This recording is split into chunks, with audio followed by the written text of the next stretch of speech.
Everyone, this is Deep Kavyas. ఈ రోజు నేను లివర్ ఫ్రై చేయబోతున్నాను. ముందుగా లివర్ని క్లీన్ చేసుకొని కుక్కర్లో వాటర్ లివర్ వేసుకొని బాయిల్ చేసి పక్కన పెట్టుకోవాలి. స్టవ్ ఆన్ చేసుకొని బండి పెట్టుకొని అందులో ఆయిల్ వేసి అది హీట్ అయిన తర్వాత మిర్చి వేసుకొని బాగా ఫ్రై చేసుకోవాలి. అందులోనే ఉల్లిపాయ పేస్ట్ వేసుకొని బాగా ఫ్రై చేసుకోవాలి. అది ఫ్రై అయిన తర్వాత కరివేపాకు, ఉప్పు వేసి ఫ్రై చేసుకోవాలి.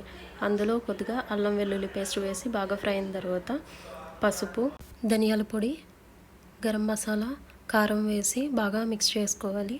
బాగా మిక్స్ చేసుకున్న తర్వాత అందులో ముందుగా బాయిల్ చేసుకున్న లివర్ పీసెస్ కూడా వేసుకొని బాగా ఫ్రై చేసుకోవాలి. ఇందులో మనం వాటర్ ఏం యాడ్ చేయము. కుక్కర్ పెట్టుకున్నప్పుడు కొద్దిగా వాటర్ వేసుకుంటాం కదా, అదే వాటర్. సో అందులోనే ఎండు కొబ్బరి తురుము అలాగే కొత్తిమీర కూడా వేసుకొని బాగా ఫ్రై చేసుకోవాలి.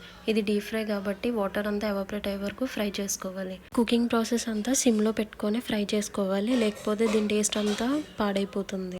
ఇది బాగా ఫ్రై అయిపోయింది కాబట్టి ఇప్పుడు స్టవ్ ఆఫ్ చేసుకొని అన్నంతా సర్వ్ చేసుకుంటే చాలా బాగుంటుంది.